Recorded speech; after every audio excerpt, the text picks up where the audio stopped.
Okay, this is a brief summary of hermeneutics.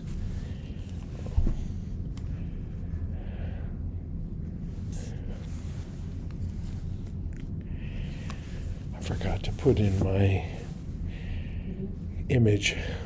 Oh, with your face. Oh well. Sorry about that. You won't see my portrait today. But this is a brief summary of hermeneutics. If you look at the screen, what does this image say to you?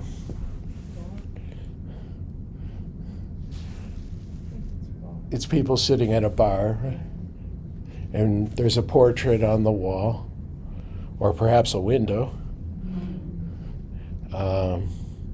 A restaurant, maybe, bar restaurant, and it looks like a cityscape, right?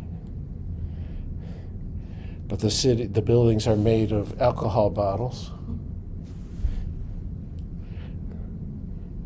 What could this tell us? I thought this was clever. I think this is from a New Yorker magazine cartoon. Perhaps it suggests that context shapes our perception. Another illustration, the cartoon on the left, a woman paying her bills, looking at her, reads, all my bills say outstanding. I guess that means I'm good to go. She's misinterpreting, right? The meaning, in this case, in this context, of the word outstanding, suggesting that the meaning of the word is contextual, that the interpretation of the meaning rests upon the context in which it is being used. The same on the right with the Rorschach test. The 1960s, the image, you might have said, it's a bomb. Looks like potentially a mushroom cloud, an atomic explosion or nuclear explosion. But in the 10s, maybe, you would interpret it from an ecological point of view, and notice the peace symbol on the left and the earth symbol on the right. Different context, different perspective. They see different things. One sees a bomb, the other sees a tree. Same image, different context, different meaning.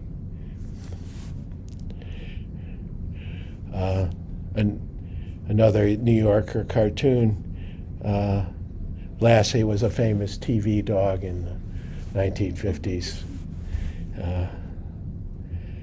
who was famous in the TV show for getting into trouble and then saving people. And so someone's in the water needing help, crying, "Lassie, get help." And so Lassie interprets that as meaning, well, Lassie should go to see her psychiatrist.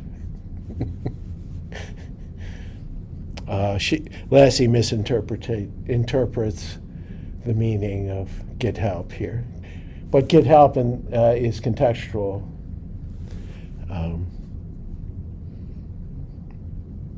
The meaning of get help, the interpretation of the meaning of the words get help can only be, the meaning can only be interpreted within a particular context, and also can be misinterpreted if one assumes a different context. And this is the essence of hermeneutics, the idea of hermeneutics, which is, the word hermeneutic is derived from the name Hermes, who was a Greek god. And Hermes was interpreted or thought to be by the ancient Greeks the messenger and interpreter of the gods. So a kind of a middle, kind of a prophet in a sense, in between humanity and the higher power, and a interpreter and messenger of the gods. In the case of the ancient Greeks, who believed in many gods, many different gods. Beautiful image. So so the approach of hermeneutics as a technique, it's a technique of interpretation. It focuses on understanding and meaning. Its purpose is to derive understanding and meaning through interpretation rather than explanation or prediction. So the research technique of hermeneutics does not purport to explain anything as such, does not purport to offer an account of something, or it certainly doesn't purport to result in any kind of predictive behavior or any kind of prediction. But it is focused on understanding and meaning, what the Germans, for example, call the German word verstehen, meaning understanding as well.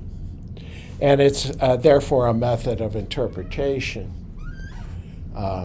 which has its historical origin as a methodology in the interpretation of the meaning of written texts, in particular religious scriptures like the Bible or the Quran or other scriptures.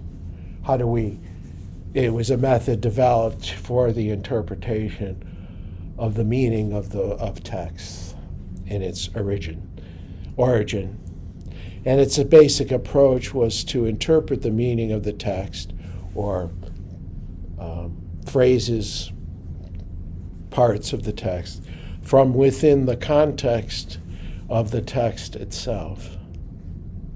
So it attempted not to impose a perspective on the text and interpret it externally from the text, but hermeneutics argued that the true meaning of a text can only be derived from within the rules of the text itself, within the context of the text itself. And you should avoid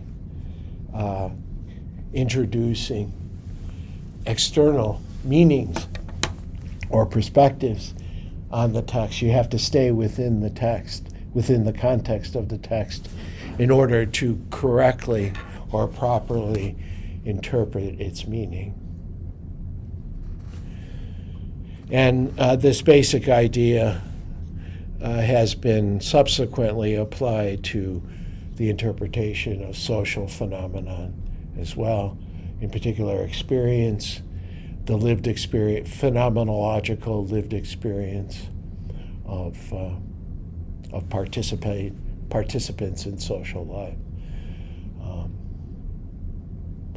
So it's been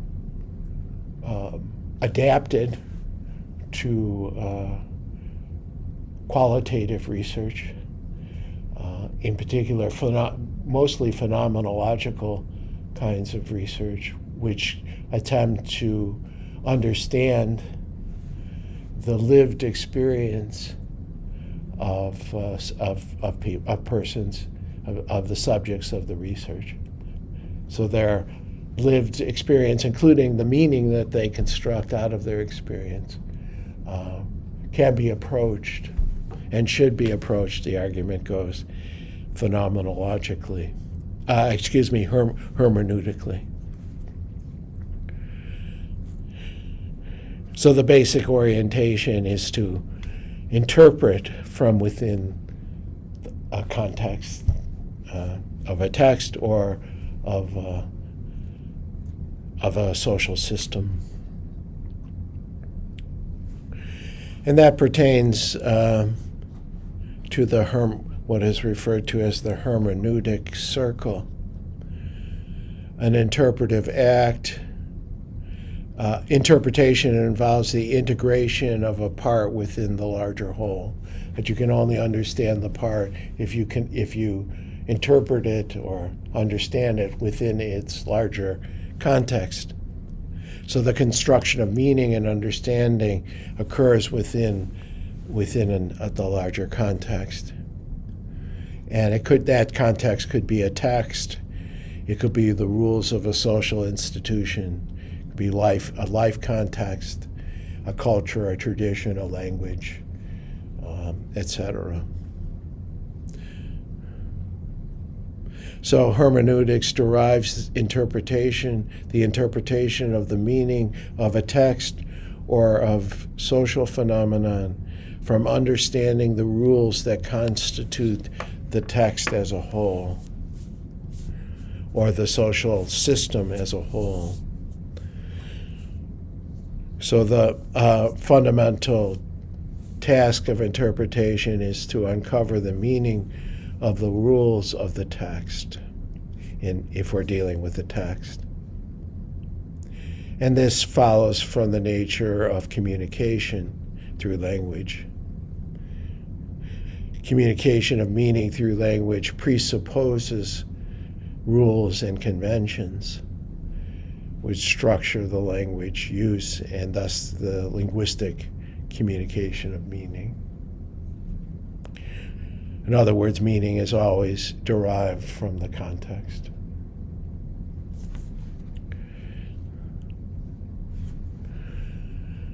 And this is expressed. This idea is expressed in this tradition as a horizon. What can be seen and understood from within a horizon or a whole, including various social conditions. So the horizon is the context, and therefore a particular perspective. So we all have a horizon, if you will. And this is also expressed as a position or a positionality, if you will. That we all have a view from somewhere. We all have a point of view or a horizon that's shaped by our lived experience and in particular the social context within which we have been raised, socialized, and live within. There is also there is this idea of the horizon. There's also the idea and the possibility of overlapping perspectives that we could, that it is potentially possible to take multiple perspectives and to have shared overlapping perspectives. And this is referred to by hermeneutic theorists as the fusion of horizons. And we can have some kind of integration of points of view, or we could uncover commonalities in our perspective, as well as acknowledging that we have a horizon. There can be a fusion of horizons as well, if that makes sense. It's a particular language that has been adopted within this tradition. Hermeneutic analysis thereby involves at least three kinds of analytic approaches: intentionalism, appropriation, and criticism. So hermeneutic intentionalism, which is actually the original kind of hermeneutic analysis, is an attempt to capture the original meaning or intention of a text. Or in other words, what did the author really mean when she wrote this text? What were her intentions? And we can only interpret that or understand that original intention by constructing it within the rules of the text itself. As it evolved, hermeneutic analysis also incorporated the idea of appropriation, hermeneutic appropriation, which is that creative appropriation or shaping of received beliefs, values, preconceptions, presuppositions, and to reshape them, to creatively appropriate them, to enhance our understanding. So appropriation goes beyond just trying to understand the original meaning, but is in part a reworking of the meaning of certain ideas, beliefs, values, conceptions. So hermeneutic. So that's a possible approach in hermeneutics, is to appropriate ideas from others. So we could take an idea from one culture, perhaps, and we could appropriate it to our own. Often that could be problematic. There could be problematic, invalid appropriations, and that is often the case. But one could creatively and in a valid way enhance one's own understanding through appropriation. Perhaps by trying to understand an idea from a different context, and then having that understanding then illuminate one's own understanding within one's own particular perspective or context. So appropriation. The third type of hermeneutic analysis is criticism, which is an attempt to assess the significance of the text or the hermeneutic object in relation to what we have reason to value. So this is, we can all, from a hermeneutic point of view, we can employ our value orientation to the assessment of a text or a hermeneutic object. So we have three approaches to analysis, hermeneutic analysis. The main idea is that the interpretation of the meaning of something, a text, a word, a value, an experience, must be understood within its own context, from within its own perspective. And so we need to understand, therefore, the rules of social institutions, and to try to understand the experience, the lived experience within social institutions like schools, by understanding it from within the rules that structure the institution itself. And that would imply also appropriation and criticism. So that's a brief summary of the idea of hermeneutics. which is central to a interpretive approach to social science. Probably one of the main orientations of interpretive approaches to research.